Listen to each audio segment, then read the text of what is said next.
Well, it's 5:30 in the morning, and we are off on another road trip, and that means another blacksmithing adventure. Well, I've been on the road for about an hour and a half. It's a little after 7 o'clock. We are on our way over to Salt Lake, Utah, or Murray, Utah, actually. We're not actually going to Salt Lake. We're going to be close, though, just outside of. And we're going to the Great Basin Blacksmithing Group's conference. It's a one-day conference. It'll be this weekend. And I have been invited as the guest demonstrator for the conference. So that's quite an honor to be asked to go demonstrate for another group. Looking forward to it. Today is just Thursday. The conference, my demonstration is on Saturday. So I have all day tomorrow to orient myself to the shop and do some last minute prep work. Well, I decided that it was probably too shaky to do any actual video work in the car while we drive, even though that might be more efficient. But I do need to pay attention to the road as well, so probably better to just go ahead and do it this way. Right now we are by the banks of the Arkansas River between Canyon City and Salida, much closer to Salida, and we're probably about 2 hours into our journey. I will demonstrate all day Saturday, demonstrating a draw knife and a wood chisel. So if you saw the wood chisel video we just did, that was actually done in preparation for this conference. So I'm really looking forward to this. I think it's going to be a great time. I've never been over there.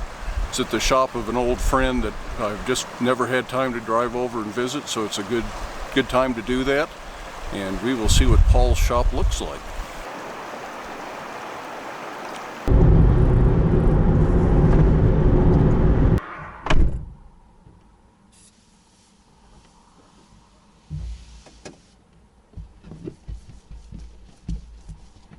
So as we continue our drive towards Utah, passing through the Colorado Rockies over Monarch Pass, I will share with you as much of the scenery and the feel of the drive as I can while we discuss what it means to be a master blacksmith.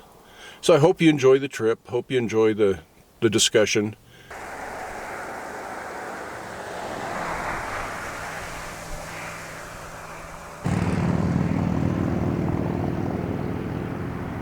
The subject of what makes a master smith is one I think about quite often based on the comments that some of you folks make down there in the comments section. A lot of people refer to me as a master blacksmith, and I like watching videos made by the master or something to that effect. And really I don't particularly see myself as a master blacksmith. I think that term means a lot more than perhaps we give it credit for. So what does it mean to be a master? A master of any craft, really. Within context of this subject, Webster's dictionary defines master as a worker or artisan qualified to teach apprentices. Also as an artist, performer, or player of consummate skill. Well, how does that really apply to what I'm doing here on YouTube, what we're doing on the channel, and what I do in my regular job? Well, I don't really teach apprentices. I realize some of you might consider that you're apprentices out there on the channel when you're watching, but that's not really what I consider to be an apprentice. You're not in my shop, you're not under my immediate care day in and day out, and I never have had an apprentice, and I doubt that I ever will have, so that doesn't really apply, and I certainly don't have any journeyman smiths working for me. So I think in that old world guild sense, the term master really doesn't particularly apply. As far as the skill level of master, well, frankly, I think I have a lot left to learn.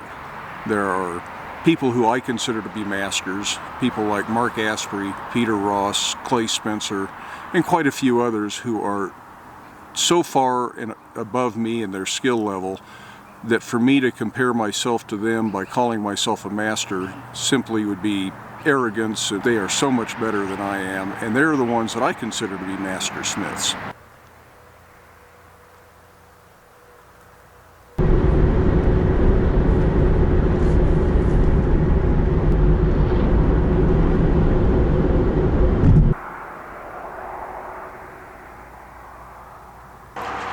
don't come this way real often, but this is the lowest that I have ever seen the water levels here at Blue Mesa.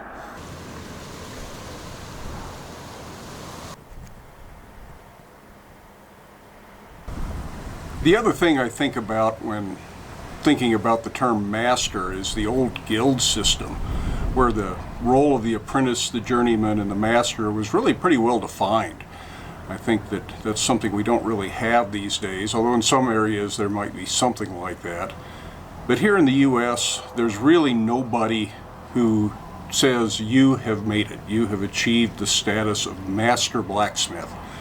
We do have ABANA, the Artist Blacksmithing Association of North America, and at one time they did come up with some criteria on what they felt a journeyman blacksmith should know, but that was really to help people who were looking for jobs in the ornamental iron industry figure out what it was they needed to know and what skills they had to have to be an employable blacksmith. And it's not really the same thing as a journeyman, and it certainly never went so far as to provide any kind of guidelines for what a master was. Really, to me, to reach the status of master blacksmith, that is a title that is bestowed upon you by your peers. And what I mean by that is it's the people who are better than you. It is the people who are already masters that examine your work and your skills. And there really is not a body of master smiths out there doing that. And I think it's an important thing to consider, that simply just kind of voting amongst friends, say, oh, this guy's a master and this guy's probably a journeyman, really means nothing. The evaluation process for a master blacksmith would have included that thing we refer to as the masterpiece. That piece of work that is so far and above anything you've ever done, that challenges every skill and every bit of knowledge that you have as a blacksmith, to prove that you've learned what you need to do as a master. And a lot of people out there simply don't have all those skills. I haven't perfected all those skills. I've got a long ways to go before I think I've mastered even forge welding. I do a lot of forge welding, but I'm far from a master at forge welding. And I certainly don't know anything about repoussé and that kind of work, and I do very little ornamental work. So for me to produce a great masterpiece really would be a stretch of the imagination. A friend that comes to this area quite often told me I should try Ray's Tavern for lunch, so I'm going to give it a try.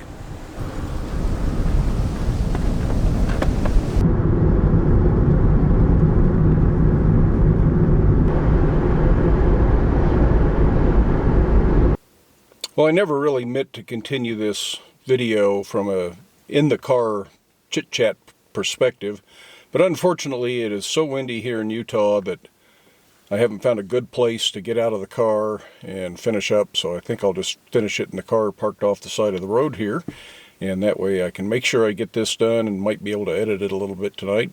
Anyways, this epic road trip actually started off on Monday, not driving obviously, but started off doing test pieces and working on the process of making sure that I know what I'm going to do for the demo, making sure I got all my tools in order. So Monday, Tuesday, and Wednesday, that was largely how it was spent. And that's when I did the chisel video. So if you haven't seen that, and hopefully I've posted it already, it is edited, that'll be linked right up here, and you can go and see the chisel video, and that'll be kind of your view of watching the demonstration that I'm going to do on Saturday. Once I got all of that taken care of, then Wednesday was also spent taking care of last minute chores, including starting to pack and make sure I have all the tools, materials, supplies, my personal safety equipment, all that kind of stuff, to make sure that I was ready to do a demonstration in somebody else's shop. So that brings us back to today and our discussion on what it means to be a master blacksmith. And I think I've covered most of it, and I think I even mentioned people self-ordaining themselves as a master blacksmith. And I mention that because I have run into a few people at a craft show or something like that with a table full of ironware and a sign that says so-and-so master blacksmith. And their work's good, and it's something they can be proud of. but it's not hardly what I would call the work of a master blacksmith.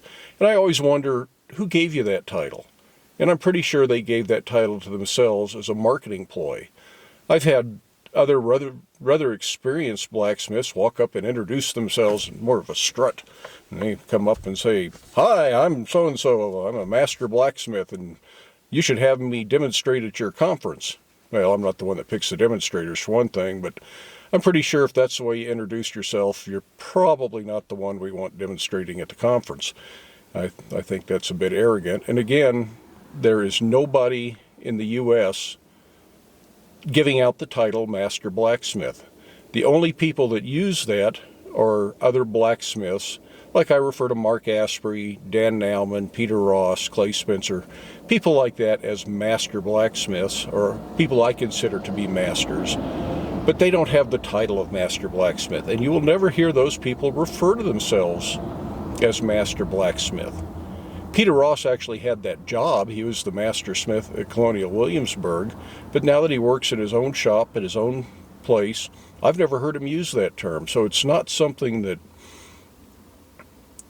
blacksmiths that have probably perfected their skills to the point that they should be considered masters tend to use. So as somebody who has not perfected his skills to that point, I have a long way to go, a lot to learn yet. I'm certainly not going to call myself a master blacksmith.